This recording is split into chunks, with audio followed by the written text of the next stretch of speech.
The other day, I sat down and watched the 2020 sci-fi thriller Underwater for the first time. After watching the trailer, I had pretty high expectations for the movie, but after watching it, I was a bit disappointed. The movie wasn't terrible by any means.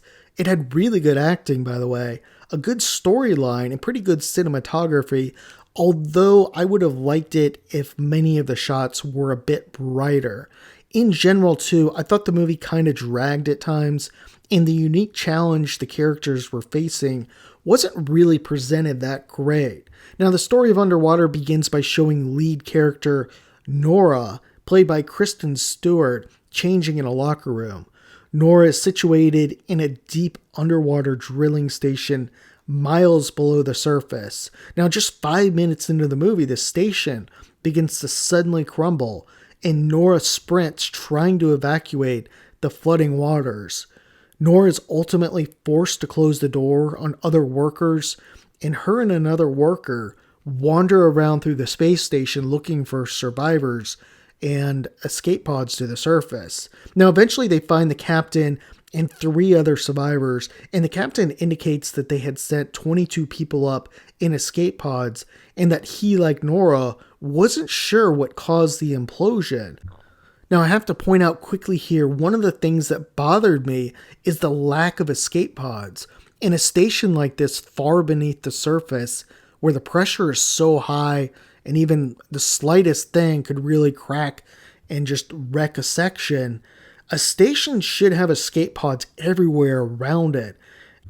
Anyhow, coming back to the movie, the captain tells Nora they're going to have to descend, suit up, and walk about a mile on the ocean floor to another section of the station. There's escape pods. At the other site, they can use those to ascend the surface. So the plot here and storyline are easy enough to follow. I have to point out, too, that the beginning did surprise me a little bit. Some people love jumping right into the action. Others, like me, weren't a huge fan of this. It didn't destroy the movie for me, but I would have liked to learn more about the characters early on before the chaos begins.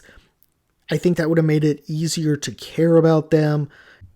So this might be an unpopular opinion, but I thought the visual effects in many of the shots of this film were not great. And I get that it's an underwater movie shot where the characters were essentially in the pitch black, miles below the surface, but I think they should have lit it up more for more of the scenes in the movie. Instead, the writers, they relied more on building tension with these darker scenes and that fear of the unknown. It wasn't horrible, but it just didn't work for me. I think lighter shots could have really helped in a lot of the scenarios, especially around the strange species or monster that's under the water. So the movie, to me, felt like a mixture of Alien, Cloverfield, and The Abyss. The feel of the characters definitely says Alien, especially with Nora, who's tough, resourceful, and smart. She's not quite Ripley, but she's brave and resourceful. And I have to point out, too, she's much better than some of the women they've put in a lot of the newer Alien franchise movies. I mentioned the similarity to Cloverfield, too, but really this could have been any type of monster movie. The movie really begins more of a survival movie, and as the group tries to figure out how to get back to the surface, it turns more and more into a monster movie, especially at the end.